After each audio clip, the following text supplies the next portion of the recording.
Hey guys, it's Barry and Katrina, your hosts of the Sibling Trap. Today we are here. We had our last episode on Thanksgiving, so fast forward a couple days, like a week and a half. Katie's picked the topic for today, so I'm going to turn it over to her and let her introduce us to it and what we'll be talking about. Oh, you guys, I feel anxiety coming up talking about this. Um, just keeping it real. My palms are sweaty, knees weak, mom spaghetti. So I actually just watched 8 Mile the other night because it's back did up you on really? Netflix. Yeah, that's funny that you said that. Uh, Oh, I love it. that's good. I make jokes when I'm uncomfortable. So Yeah, don't we okay. all? So this is a topic that doesn't usually bother me. I had my start on YouTube 8 years ago, and there's been a lot of times where people have made comments about me in this way, and I've brushed them off because, as one does. But I think that lately, going into life after a 10-year relationship and conversations I've had with people have started to like trigger me in a way. But then the final blow was I had two mean comments last week, 2 weeks ago, on my social media. Basically, like, I know that they're bullshit. I know that it's like there's no merit to them, but when and like when you share online vulnerably and then hurt people, right? And they say things, it just hits different because you're like, I'm doing things courageously that other people wouldn't be doing. Like I'm starting conversations that people wouldn't be having. So it's a different kind of person that can show up and just talk shit. There was one that I was like talking about just moving on from, a long relationship, and someone had made the comment, well, it said something, I don't have the screenshot anymore, but it said, men fall in love with your body, and I'm sorry that you got fat, but that's why he left you. So you should go to the gym.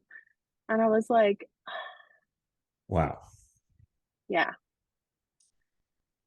So I cried in the Shallow shower. much? Um, Jeez. yeah, I cried in the shower, and I texted Barry and I was like, I think we need to do an emergency recording session because it's just starting to trigger me. The fact that like I people are mean all the time. So I'm not mad about that. It's just like I didn't want to get emotional. Yeah, no, that would It's definitely the hurt day. my feelings for sure. Um, You should have retorted with, I'm sorry you have the emotional range of a child and nobody likes you. well, like that But doesn't do any that good. digress. Oh yeah, no, I know. I'm just kidding. Don't feed back into it because that's what they're looking for. They're looking for you to feel Yeah, terrible by what they said or whatever comment they make. right. And So we're human, so you're gonna feel those emotions, sadly.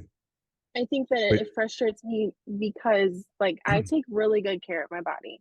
Like I eat really healthy. I go to the gym. I do work out at home.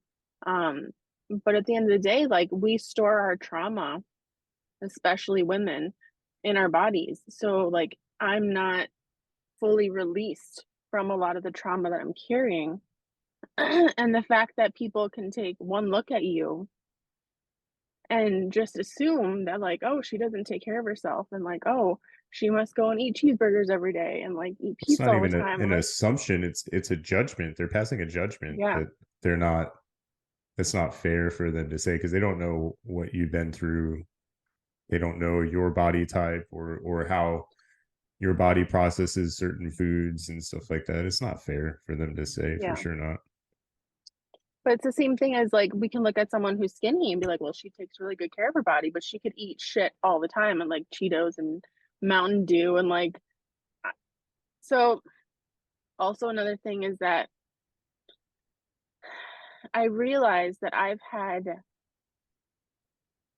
body image issues since I was 9 years old. And my daughter is about to be 9. and I don't want that for her. Um, Right.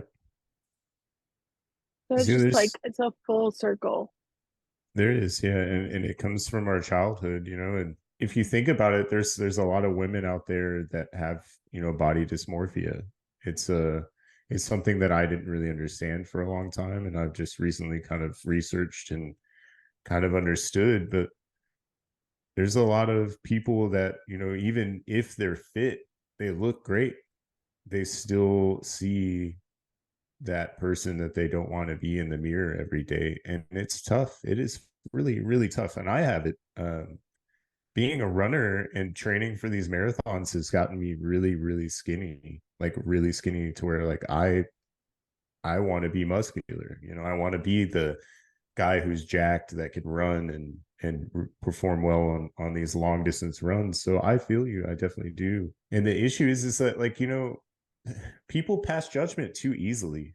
I mean, there's some women out there that you look at and they're like super skinny. They look like supermodels, and I'm like, yeah, what is she doing to be that way? She's starving herself constantly, not enjoying the foods that that person might enjoy. I mean, there's some people out there that are using drugs to be the body style that they think is the perfect body style. Like, I mean, there's like cocaine. Like, I mean, I've never been a huge fan of cocaine, but there are people out there that do cocaine and they're super skinny, and you'd think, oh, well, that person must run or hit the gym, and it's like, no, really, honestly, they're destroying their lives with a drug. Yeah. So, like, for somebody to say, oh, well, that person's leaving you because you're fat because you let yourself go, clearly doesn't know who you've been for years and years, and since you were 9, since you were 9 years old, you've had this thought in your head, or this mentality, and it's tough. It's so rude and inconsiderate for people to say hurtful comments like that, but there's and that's the problem with social media, Katie, is that people can say whatever they want and not receive the consequences. Yeah. And they're just looking to get under your skin, and that hurts my heart, because I think you're gorgeous. I think you're a great human being, and you have so much love inside of you that, like, for somebody to take a vulnerable moment on social media like that and then turn it into such a painful experience for you, that just really hurts my heart. Thanks. Um, I know. I think it's interesting going into this next chapter because I am 75 pounds heavier than I was when I was dating last. So it's like, okay. Um, and it's exactly the thing that you said. Like, I look in the mirror and I don't see who I feel like I am inside. And, my daily decisions don't reflect who I see in the mirror.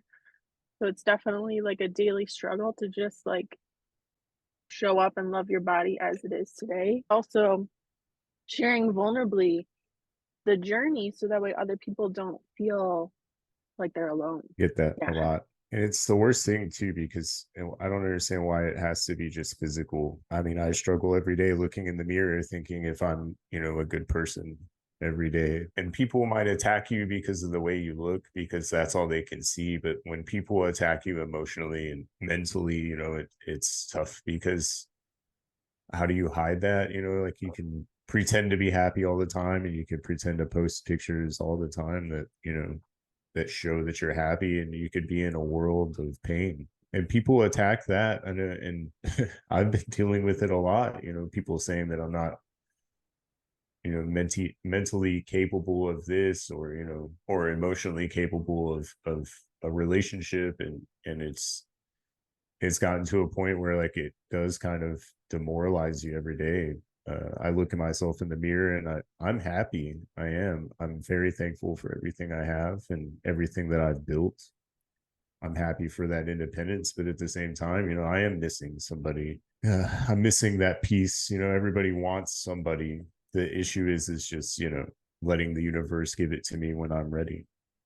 And when it comes to, fitness, Scott and I have we're taking on this huge thing where it's like we want to do a race in every state. We wanted to start a social media page to kind of promote that and kind of follow our journey. And I'm scared. I'm scared to start it because what if we don't succeed, and people are going to terrorize us. Oh, you set out on this and you've been, abandoned it or you gave up. But they don't understand like the physical requirements it takes to be in shape for these races and to do, because I mean, unless we want to do one a year and take 50 years, we have to do 2 or 3 or 4 or 5 races a year. And it's a lot. Not only that, Yeah. it's a lot of money to travel to every state to do this stuff. And we're planning it out and we're thinking about it. And people don't understand like to run marathons. I know it's a crazy feat and like 0.17% of the world has done it, but I'm scared every day because I'm like, my body is changing and I'm in a place where if I eat too much, then I gain too much weight, then I can't run as fast and I can't run as far. And I have muscle pains every day. My body aches every day. Like I have guys at work that ask me, dude, how is it that you run 10 miles and not die? I'm like, I just run. But my body hurts. My body hurts a lot. And I don't think people understand that it takes a lot of discipline to wake up at 5:30 in the morning and go run when you want to stay in bed, and some people, they're just not ready for it, and you have to be at a point in your life where you have the time to do that. That's another thing too people don't think about. Like you have to be able to fit in your workouts and things like that. And you have 2 kids like that are, constantly doing stuff, you have a job, like, there's so many factors that come into life that people they don't they don't think about when they make rude comments like that. They're not thinking about you as a person, they're thinking about you as an object. Or maybe that, they just don't care. That's probably really what it is. They just don't care. They don't care to see the facts. People I think terrorize me that all the time about, how I look. And I'm like, yeah, I'm skinny, I'm scrawny, but I'll still whoop your ass. I But think yeah, first of all, the race idea sounds really exciting and I want to see that happen. But I think that this is a good lesson for all adults to like be very mindful of what you're saying about yourself and what you're saying about other people or to other people, no matter their age. Because like I matured early. I got my period early when I was 9. And then I had like bought a whole bunch of new clothes and I was like trying them on. And a trusted elder in my family looked at me and said, "You could lose a few pounds." And like ever since then, like changed my entire um view of myself. Where even if I'm feeling good, there's still that little voice. it's And like chiseled in stone in your memory, right? yeah. I have a very similar experience. And I mean, I've always been that tall, lanky kid, you know. I've always wanted to be the muscular, maybe not like gym rat meathead, but I want to look good. I want people to be like, oh wow, he takes care of himself. Mhm. And I understand that. I do, it just I can eat, I can eat and eat and eat and eat, and I won't gain much weight. It's who we are as people. We can't change. You can't. I mean, yeah, you can change your metabolism. You can grow it or you can shrink it. And there are ways, but I mean, it's hard. It's hard work. To like, well, yeah, because then I was immediately very self-conscious. And then there was the whole growing up when we did was a lot different for a girl than it was for a boy in a lot of ways because it was like, at least from my perspective, because there were so many tabloids and Britney Spears is like she's fat and she's like literally a size 6 and you're like, but what does that say about me? And um there were so many months that I don't know if you remember Slim Fast. It was like the drinks that you drank to Yeah, lose weight. Like that was my after like meal school supplement, snack. right? Right. And it's just so toxic. So it's like important to be aware of how we're feeling, but also not letting it get carried away to like bring us to negative behaviors. Like I overate one day this month and I felt so bad about myself. And that was after the mean comment. So I was like, fuck, like this just sucks. Because then it's like you let it become true in a way in your mind. Like, well, maybe they're right because I did have one off day. Maybe that's, you know, um, And it's hard to be that's healthy. terrible for you to have to feel that way because I mean, it's your life, it's your body. You know, if you want, I don't think it's fair because I love food. I love food so much. And I love all kinds of food. I love cooking. And, you know, and it's tough, especially in America. Like, I mean, the whole being overweight, I mean, we're judged by the rest of the world because we have Yeah. so many fast food options. And it's incredible to me that it's so much cheaper to go grab a couple burgers off the dollar menu than it is to cook a whole meal. And consumerism has a big role in this. It really does. It plays a big part. And I think that it's unfair for people to judge you based on what you enjoy. I mean, I enjoy eating lots and lots of pasta, and somebody else that might eat a lot of pasta might I can't. not yeah, it might not be able to, and it might fluctuate their weight, or it might make them feel a certain way, or like I was talking to this girl and she's like, oh, loathe mac and cheese. I loathe it. And I'm like, what did mac and cheese ever do to you? Because I eat mac and cheese all the time. I mean, it's cheap, it's quick, it's easy, and don't judge me, but I like it. Yeah. But it's, she said the same thing. Well, I just can't eat carbs because carbs are the devil. And I'm like, man, I hate that you have to feel that way. Well, I think in the And suckiest part is like I'm plant-based. So like I don't go out to any like the most fast food I get is like fries from Culver's. That's it. Like I don't eat right. burgers. I have pizza once every like 3 months. Like all the things that would stereotypically be assumed of me. Like I don't even indulge in that stuff. So it's like I wish that I could blame it on the cheeseburgers. Right. Yeah. So their judgment or their preconception is completely incorrect anyway. Yeah. And that's another thing. Like I don't even remember the last time I had fast food, just because it's just so bad. Not just for like your weight, but for like your arteries and your immune system. Like there's just so much grease and trans fat and all that stuff. And I'm not one of those health geeky nerds that's like calculating all the calories and all that. Yeah. I eat what I eat because I know that it works well. It gives me enough protein and energy to accomplish what I'm doing and get me through the workday. And I have a lot of people tell me, "Oh, I can't believe you only eat once a day." And it's like, well, yeah, I mean, if you think about like the health benefits of intermittent fasting, I've done the research on that. I really have. I Yeah. mean, shoot, Katie, and I want to say it was June or May or June this year, I took a 5-day water fast. And you were I there for remember that. that. I mean, you remember it. It was eye opening. I mean, it was literally salt, and I took a pinch of salt and I put it in water, and I took men's health vitamins. Like that's all I ate for 5 days. It was all water By choice. by choice. Yeah, there's nothing wrong with me. I was like, I'm gonna do this because I did a bunch of research on the health benefits of it, and I almost went 7 days. I was like, I might go seven, and then we got to day 5, and I was like, nah, I think I'm gonna stop now. Would you do it um, again? yeah, absolutely.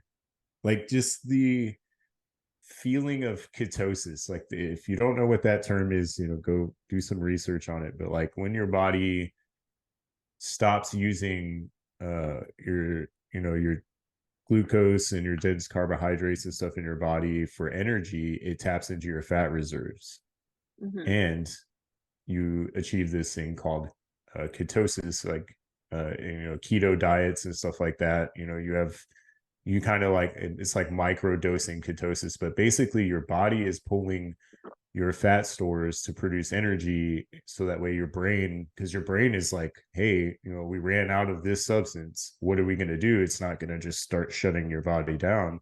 it's going to find another way to develop that energy. And I'll be honest, Katie, like I was thinking clearly, like more clearly. I had spurts of energy and I was still working 12-hour shifts at my job at the time, day in and day out. And I'd get home, yeah, I'd be tired, but I would sleep so much better. Like my stomach wasn't like constantly producing, or like, not producing, but breaking down food because I ate so much during the day. Like you don't understand, but like your body's daily functions take energy. Your body takes energy to break down food. And without that, I slept so much better. I was calmer. My emotions I felt were more stable. And it was just after 5 days. Yeah, I was hungry. Yeah, it was definitely a mental hurdle that I had to get over, thinking about, oh my God, I haven't eaten in 3 days. And my stomach is like growling all the time, but like you just have to kind of work through that and think about the benefits. If you go into like some of the research on ketosis and long-term fasting like that, like your cell regeneration goes through the roof. Like I forgot the chemical that your body starts to produce whenever it's in ketosis, but basically like it's all of your cells in your body are getting refreshed. All those dead cells that are there are getting washed away, and your body is just in this like total rejuvenation mode. It's incredible, and I really did feel a lot better after. I made a little small like salmon and asparagus meal after with like a little bit of rice. After the 5 day fast, to kind of you have to be really careful about what you eat and how much you eat whenever you get back into eating again. And I'll be honest, for like a month, I felt that same wave of energy and that same wave of relaxation and rejuvenation. And it was just really incredible. It's an incredible experience. Some days I go until 4 p.m. not eating, and I'm like, I feel like I've neglected my body and I should eat Right. earlier. Yeah. It's tough. It is tough. I do that every day. Either I wake up and I run and I eat in the morning to give my body the energy to sustain throughout the day, or I'll run fasted, which means I'll go on my run without eating, and then I just won't eat until I get home. There's a lot of research out there, like it's eating in an 8 hour window to give your body that extra time to or to break down all that food and to process it. It's super beneficial to your health and weight loss, or even weight gain. If you're trying to gain weight, eat really large meals, but you only eat like once or twice a day, and it'll gives your body all that protein and all that energy boost that you need to survive the rest of the day. But I really want to do another fast like that, but I want to journal it because that's not something I did. I just wanted to see if I could do it. It was like a Yeah. like a benchmark or like a trial by error or a trial by fire phase. I would do it again so I could journal it and write down how I'm feeling and the different things that happened. Because I mean, there was times, okay, I would be like so hungry. It was like such a powerful feeling. And then I would have to literally like mentally work myself through it and just be like, it's okay. You can do this. Like, we're just going to get through it. Like, chug some water, fill your body with water. And that's another thing is like, going into it, I made sure that I was really well hydrated. And I feel like that was really beneficial because like around that time, I want to say in February or March, I quit drinking like sodas and I quit drinking like energy drinks because I was bad. I was drinking like 2 or 3 Red Bulls a day. Like that stuff is really bad for you. And honestly, I feel like the water fast really set me up for success in that regard because I was still having cravings and stuff. I still wanted the soda and all that. And I think that it really helped me get where I needed to be. So it was really beneficial. I'm glad. Yeah, I didn't know if I wanted to talk about this because I was like, well, maybe this should just be like, you know, um, something that lives elsewhere. And plus, like, I love you, and I know that you're receptive to things, but I also like I haven't opened up to you about this before, so it's kind of like is this the right way to do this? You Um, you know that you can come to me about anything and everything, I, I know. I mean, whether or I not I know that like I you don't get go it, but like. but I Okay. do. Katie, I've been overweight before. I don't know if you remember, there was a time when I was so happy that I didn't care. And I saw it in my face, in my body. And I woke up every day a little upset because I went from, and this was right around the time when I first got out of the Marines. So like I was in Afghanistan pumping iron and working out and eating really, I mean, MREs aren't the best food, but they're high in like protein, and they're high in, energy efficiency. And I mean, those people that make those meals are obviously, they make them a certain way, so that way, like the little tiny bit of food is giving you the most energy possible. I want to say each MRE has like 3,000 calories in it, and that's a lot. It's a lot, Yeah. and we eat 3 or 4 of them a day. So I was getting a lot of caloric intake, and I was also in a very stressful environment. I was working out 2 or 3 times a day. I was also in a really hot environment, so I was sweating out a lot of that, you a lot of the fat, that I was intaking. But I would say that I was in like the best shape of my life when I got out in like 2013. I looked great. I was so happy with how I looked. And then fast forward like a year, I was working in the plants, still in really good shape because I was working outdoors, and it's hot as hell here in Texas. It's summertime, I'm sweating every day. And then I quit the plants, for a certain person. And I went to like work at a boat shop, and I was eating a lot. I was sitting at home playing video games. I was drinking a lot, and I got large. I got larger than I think I've ever been around that time. And I felt bad. I felt very demoralized because I was like, man, I went from this chiseled Greek god body from the Marines to what I am now. And I look back, I have a picture or two, and I even now I look back and I'm like, man, you really did let yourself go. And that's I think terrible for me to say of myself. Honestly, it is, because I felt like I was happy at that time in my life. And I felt like, yeah, I might not have looked the best, but at least I was feeling good and I was happy. and that's a And goal, is just to be happy. yeah, I've always been a runner. I've always used running as a way for me to be mentally clear, and the physical attributes of being in shape just kind of come as a byproduct. But I wasn't running Yeah. at that time because I was, like I said, I was doing other things. I was playing video games all day, all night, when I wasn't at work at the shop. And I spent a lot of that time with my significant other at the time. And I mean, we didn't do a lot. I was a couch potato basically. And productivity wise, like I look back at it and I'm like, yo, like you should have been in the gym, you should have been running, you should have been doing all this stuff. But I wasn't, because that's just not what I was really interested in. And you got to take that into account, like your interests at certain phases in life. Like right Yeah. now, like I'm interested in running because I'm training for a marathon in January. I'm interested in going to the gym because I need to build my muscle, growth in my legs and be stronger so I can run faster and run longer, run harder. But there's a lot of times in my life, Katie, where I haven't been interested in running. I haven't been interested in going to the gym.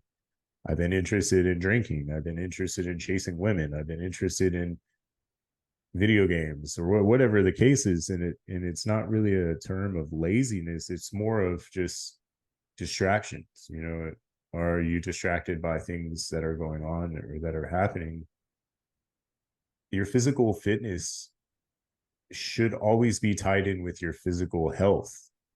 So if you're physically unhealthy, how can you really honestly say that you need to be physically fit? And there's like people that got sick. There's people that have been in the hospital, in and out of the hospital, that aren't able to work out, and that aren't able to do those kinds of exercises. And for people to judge another person based on their looks and not even understanding that there's so many factors, like even like that, like how did that guy know that you haven't been in the hospital for the last 6 months? It's just so unfair. And it really is honestly a lesson to all the adults that listen, like don't judge people don't judge people based on how they look. I know there's this saying of don't judge a book by its cover, but like you have no idea what somebody offers the world emotionally and spiritually and mentally, you know, like you're a beacon of light for me. And yeah, I physically I'm probably in the best shape of my life now as a 34-year-old male, but I'm broken. I'm broken emotionally and I'm broken mentally. And yeah, it might be easier to hide those aspects of our life, but like you have been so helpful to me, and it really hurts my heart that somebody would attack you physically because they don't understand how great you are. Sorry. I love you. It's okay. We're just both crying today. There's been 2 times in my life when I've gotten the most compliments. One, when I was working for someone with like it was a very high stress job. My weight was literally falling off of me. I would be going to the gym a lot and then drinking at night whenever I could. But I was super unhealthy, right? And so that sticks with me. It's like, well, that's the type of life I have to live in order to get that type of validation, which also stop seeking external validation, right? And then the other time was when I was pregnant. And I was like, that was the most loved I've ever felt in my marriage when I was pregnant. And that says a lot. But when Right. will I be pregnant Yeah. again? When will I be in a relationship like that again? So it's just redefining confidence every day. It's like I don't have to be in either of those chapters in order to feel safe in my body and loved. I would say my time I've gotten the most compliments when I was a bartender, and I looked okay in a t-shirt, but like I was so lost.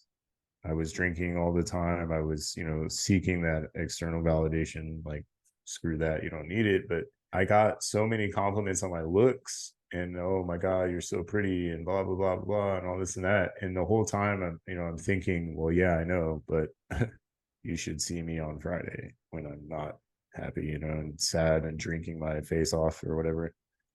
Yeah. But I mean, now I get a lot of compliments now. Honestly, I've gotten more compliments on like my mentality and my, like determination and dedication and discipline and things like that.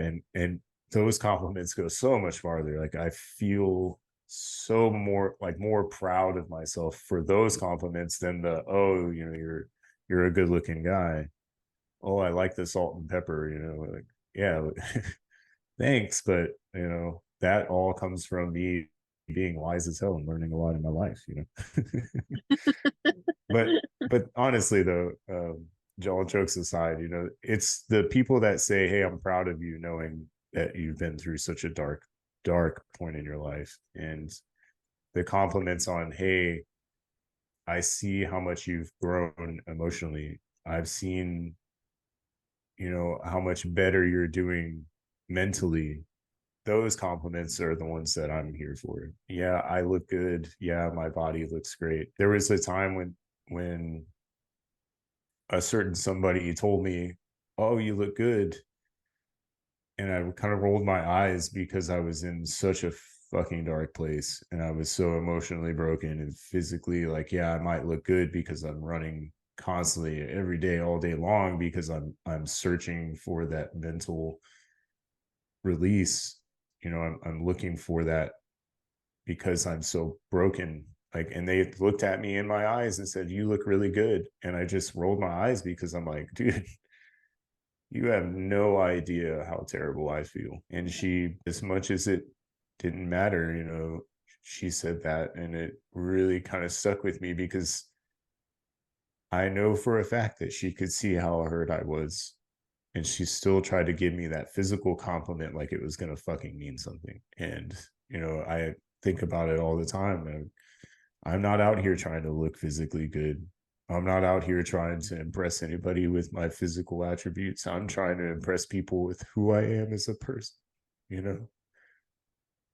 because I've spent this time growing and searching my own person, like my own soul, like trying to make sure that I'm not a bad person and I'm not like, I'm not, I feel like I'm not searching as much anymore. I just want to wake up and be able to look myself in the mirror and say, you are a great person for my son, honestly, for our kids, that's what's important to me. Like, yeah, I might look good, but how do I feel? Because kids Yeah. can sense that energy. They know when you don't feel good and when you're lost or when you're searching, and I don't want my kid to have to feel that. Well, at the end of the day, when you're going to sleep, it's like, are you proud of who you are today?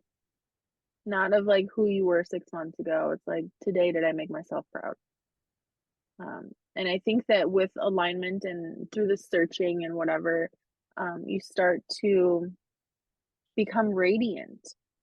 People can see you're glowing. Like, I've gotten so many positive compliments like that lately. It's like, "Oh, you look so happy." Like, I would much rather someone compliment me, like, that I look happy versus, like, "I love your lip color," which, by the way, I love those too, but it hits different, because they can see that, like, I've been doing the work, I've been focusing on my healing, I've been focusing on my own happiness and not letting myself downward spiral into the pit of despair, which is so easy to do. And Right. that is when you truly shine differently. It takes time. It does. And I think that's the lesson the universe is trying to teach me is how to be patient. Doing the work emotionally and mentally is it takes time. You can't just wake up the next day and say, "Oh, I feel better." When the day happens, you need to call me immediately and be like, Katie, I finally found true peace. I finally moved on. And you're Um, going to be waiting a lifetime, I feel. But maybe that oh, day will you come. just stop being a pessimist little Polly, okay? It's not even that. I think that finding true peace, and I've been doing a lot of research when I'm home on like Buddhism and stuff like that. Like those dudes, they got it figured out. I don't know where in their teachings that it's just like it clicks, but to find true inner peace, like you have to be able to control your own emotions. You have to be able to control your own mind and like your own energy and to think about controlling all those things all at the same time. I mean, it sounds like a lot of work, and it's not something that can be taught overnight. And it's something that they say in a lot of their teachings is, it takes a lifetime to learn how to control your emotions, thoughts, and your energy. Yeah. And there's like certain practices and certain meditation techniques that I've been exploring, and it's really, really helping me a lot. And without meditation, Katie, I don't think I'd be able to be sitting here today knowing like I am at peace, inner peace. I do experience that. Do I feel that all day every day? No, it's pretty much impossible until you reach that point where you can control all three of those things at all times. And like you said, when somebody makes a rude comment or a hurtful comment, it's hard not to feel it. It's hard not to think about it. It's hard not to let that comment diminish your energy. And that's where it all comes into place. Like you have to think about, well, what does that person know about me? What does that person think about me? And is it actually hold any weight? You have to think about where that person is mentally to make a comment like that. I mean, there's just so many different aspects to it that you have to see the truth. People are going to say things. They're going to judge you. They're going to do whatever they can to tear you down, probably, out of envy or out of jealousy. Like they're mad that you're such a good soul or such a good person and you feel comfortable, being vulnerable online in front of hundreds of thousands of millions of people. It's you have to like kind of wrap your mind around the fact that they're doing what they can so that you can't do what you can, positively. And controlling your emotions and your thoughts and your energy, like if you're capable of doing that, then those little comments like that won't matter. And I'm starting to see that. And there's like people in my life that are constantly trying to diminish my energy and diminish my happiness. And it's really, honestly, I think the world is teaching me that I have to be able to control those three things in order for me to achieve that inner peace. And it's a learning experience, and it's tough. As tough as it is, I'm still seeking it every day, and everybody should. I mean, if you let, and it's like not even the whole, like having, like you told me, having thick armor or having tough skin. It's more along the lines of just knowing the truth, because you only know you the way that you know you. And I say that all the time to people, and they're like, well, that makes sense, but like maybe they're right. And it's like, well, no, maybe they are right, but how do they know they're right? Like I mean, they don't know what you think about, they don't know what you feel. They might be able to compare, or they might be able to sympathize or empathize with you, but only you know you. So if you're able to just take what they say and go, meh, that doesn't bother me. Like that's the real inner peace that I'm looking for. So I'm gonna use your quote and dish it back to you based on our conversations lately. You know yourself better than anyone else. And at the end of the day, you know that you're a good person and you know that you've done your best. And even though you have hiccups here and there and it's not like the person you want to be, um, you're genuine and you're trying to be a better person and you're trying to learn from your experiences. And, whether it's the thoughts that keep you up at night or the things that other people are saying about you, I want you to remember that like you are becoming better. You are evolving into someone you used to dream of being. And it's a big deal. Thank you. I love you. I love you. I'm not gonna And cry. yeah, It just means a lot to me to hear that from you, because I am trying really, really hard to be genuine to who I am. And I know who I am. I know a lot of my experiences have made me who I am, but I'm thankful for them. I am, because I wouldn't be me without them. And I'm here today as a beacon of light to a lot of men that listen to our podcast, and they don't have the same experiences I do, but at least they know that they can also be genuine to who they are as well, and seek the person that they're trying to be. Like there's somebody out there, and his name's Barry Elkins III, and he's the person that I want to be, and I'm striving every day to be that guy, because I yeah, deserve it. And like you said a couple episodes ago, we need to hug the previous version of ourselves and say, hey, we made it. And when I get there, wherever that is, I'm gonna do that. so But I good. love you.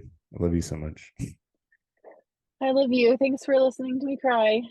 Um, Thanks for listening fun. to me cry all the time. And also, like, I understand that, this might come off as like I don't know, I don't want it to come off as like a pity thing. I want it to be a moment of vulnerability where it's like, just because I have a lot of shit together, I still go through doubts. I still doubt myself. I still let those other voices take over sometimes. And while it's not an every time type of thing, it's just about being honest with yourself and like, what's this teaching you? And what, if something is triggering you, then that's the healing that you need to do. So every day is just like, how can I love my body today? Like the other day, I went and did a float tank session, which was amazing. And I'm like, I need to start doing these things more often for myself. And I booked a massage for the end of the month. Like, how can I just show my body love? Whether it is the things that I wear, like buying yourself a new bra. I know you don't care, but like, it's a game changer for a woman. You're like, damn, I feel good. Or the food that you eat, or the things that you say no to, like going out for a night of drinking, or, you know, whatever it is. Like, how can we just be kinder to ourselves and not let the negativity win? It's the little things, a lot. They start adding up, and they make you feel a lot better, for sure. I So, I have the thanks. tendency of going for these really, really long runs and feeling that accomplishment when I get back, and I'm just like, wow, I just ran 13 miles today. I I have 6 days off and I'm planning to run a marathon benchmark. I'm going to run 26 miles. And as crazy as that sounds to so many people out there, I am excited to do it because I want to prove to myself that I can. Hmm. And physically that it is incredibly daunting and tasking, and it's going to take a lot of energy to do it, but I'm doing it for me, not for anybody I else, can't but wait I'm to doing hear. it for doing it for me. Well, But thanks for anyway, listening, everyone. yeah, I think that's it for today. I think we covered a lot of vulnerability in this one. And I'm Yeah. excited to hear the feedback for sure. I'm not excited. It's okay. It's all good. You know, we all have the vulnerable moments, and people need to understand that about us. We're just human beings too. But thank you Thanks for guys so listening, much for everyone. listening. Yeah, we'll catch you next time. Love you. Bye.